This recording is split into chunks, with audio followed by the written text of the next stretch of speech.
Um, Mayong gabi sir. So ako dahil si James Christ Almedilla sir, estudyante nimo sir sa EF 111 sir, Fundamentals of Surveying and Mapping. So kabalo ko sir nga dili kaayo nindot akong resulta sa exam, pero tinuod gyud sir na naningkamot ko kay siyempre nagtuon po ko sir. Bisan lisod sir pero nagtuon sab ko. So mao ni akong gamayng paagi sir para ipakita na gusto jud ko makapasar sa imong subject sir. So hinaut sir nga makita nimo akong paningkamot.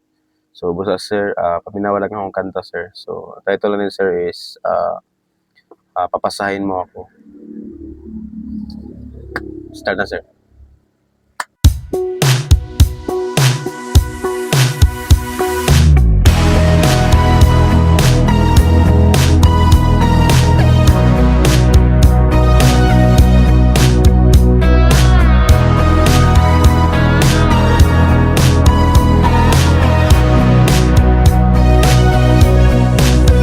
Humingang malalim, hawak ang papel, at baka sakaling umasa rin ako. Ba't nababahala?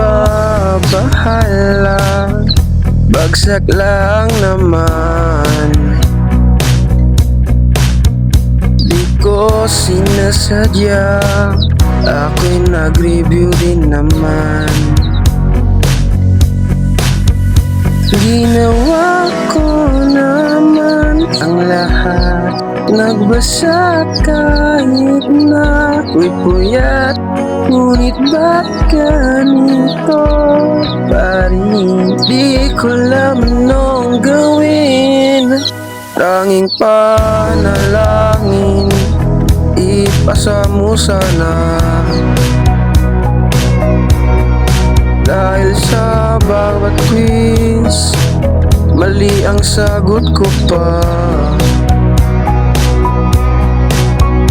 Kahit saan man mapunta ay exam mo ay bumabalik sa isip ko.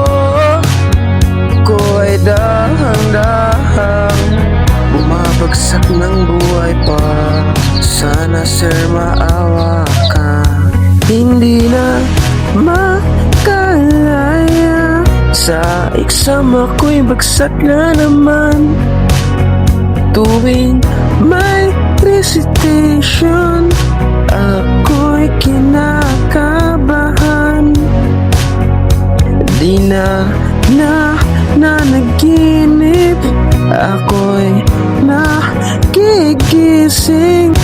Sa bawat pagkakamali, ako'y nahihilo rin. Bagsak na ako, hindi mo ba ako papansinin? Hindi pa ba sapat pagpuyat ko rin? Hindi ba pwedeng ipasa na lang? Hindi ba pwedeng ipasa na lang? Hindi na makalaya sa quiz at di tapat. Tuwing may recitation, ako'y nanginginig sa harapan. Hindi na nanaginip, ngunit di rin makagising. Sir, konting awa naman, papasahin mo na sa subject mo.